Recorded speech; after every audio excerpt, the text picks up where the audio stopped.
درس المنتخب المغربي درس جيدا، الطاقم الفني واللاعبين درسوا جيدا طريقة اللعب، بذلوا مجهودات كبيرة باش يغلقوا المنافذ، يعني يعرف يمشي الكرة ويعرف يعني يخلق هذوك الثغرات باش يروح. المنتخب المغربي ما خرجش باش يخلي له الفراغات باش يباغتوا فيه، وكان اول فريق اللي بادر وضيع في مرتين على ما اظن او ثلاثه، مقابل كذلك تضييع بعد يعني زياده من ثقه من الحارس، شفنا قريب تسلل ولو كانت وضعيه تسلل. المغرب لما تمشي في الهجوم المعاكس دائما تكون خطيره. الشراسه القويه للاعبين المغرب، كلما لاعب يتلقى الكره ولو ما يديهاش اللاعب المغربي يدير عليه شارج، يدير عليه مخالفه، يوجع. شوف كل لاعبين المهاجمين وسط الميدان والمدافعين كلهم كانوا يعطوا الاحساس اللاعبين ان راح تكون صعيبه عليه، كل الكرات يلعبوهم ب 200%. هذا الشيء اللي خلاهم يمشيوا، هذا الشيء ما جاش هكذاك حكيم، لان لو كان نشوفوا كل المسار تاع المنتخب، وهذا ليس سهل في 4 مباريات واي مباريات. انا نظن ان هذاك الثبات الدفاعي اللي كان عنده، ونقدر نقول له قوته في التعامل في الهجمات المرتده وفي الهجمات السريعه، خلاته بهذا النمط تاع اللاعب يعرف كيف يتعامل مع منتخبات جيد في البلوك. يعني هل نعم مسير جيد، تغييراته دائما تكون مليحه، اختياراته للبدء دائما تكون مليحه، دائما يعرف شكون اللاعبين اللي يبداو، لاعبين اللي يكملوا، تغييرات في الوقت يعيش المباراه. شفناه دائما ما يعمل الفريق الخصم تغيير يعمل هو كذلك تغيير، شفناه كيفاش عايش المباراه، جاي يعمل تغيير في بالاريتي على ما اظن، من بعد قال الحاكم توقف ما زال شويه، يخير دائما يلعب على هذوك الجزئيات اللي يخلوه دائما عايش في المباراه.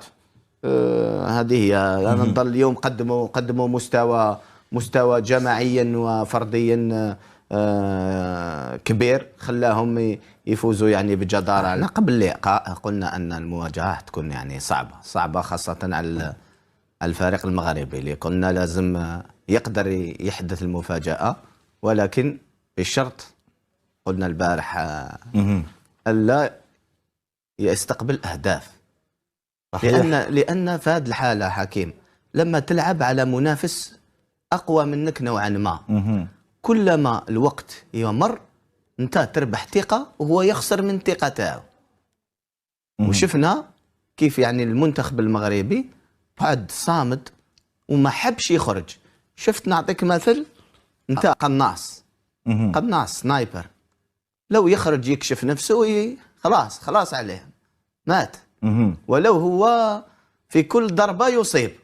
لما يكون يعني شوف الدرس المنتخب المغربي درس جيدا. منتخب مغربي لوكاري فينال نصف نهائي في المغرب، يملك مجموعه متجانسه بالنظر لما شاهدنا تطور هذا المنتخب، بالنظر لما نشاهد مردود المنتخب ومردود باقي المنتخبات. جيراننا في المغرب مانيفيك، وكارت فينال مي دومي فينال ماكسيموم فينال ممكن خمم يقول لهم تديوها بوركوا با، سي كوم سا لو ديسكور اللي يكون تاع المدرب فهمتي كيفاش، وتاع لا فيدراسيون لازم تشرفوا. نعرفوا دزنا هذه الطريقه هذيا، هما فاسيو يدخلوا بزاف دي بارامتر اللي يخليوا الفريق هذاك يدير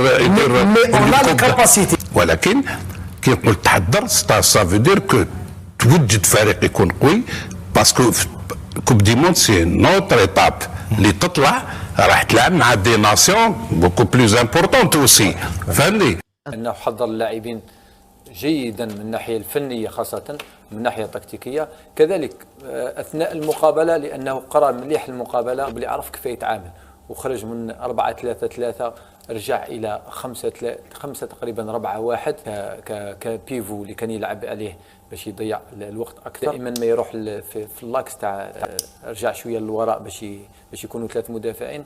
ضمن الامور سارت بدرجه كبيره لصالح المدرب، صالح اللاعبين. المنتخب الوطني المغربي من بين النقاط اللي تحسب ليه اللمسه تاعو في هذا المنتخب، في هذا البدايه تاعو في المونديال. روح المجموعه كذلك، روح المجموعه اللي عاود حياها، شفنا حتى وخروج بعض اللاعبين الاساسيين، لان كانت حاضره دائما روح المجموعه، تحس باللي الفريق يلعب باش يربح على جال المدرب، يلعب على جال صحابه. لذلك نظن لي كذلك روح المجموعه عندها دور كبير في المقابله هذه. الحاجه المهمه اكثر انهم تقريبا مازال ما خسروش، ادوا في المستوى، مازال ما شفناش تقريبا الطونفابل تاع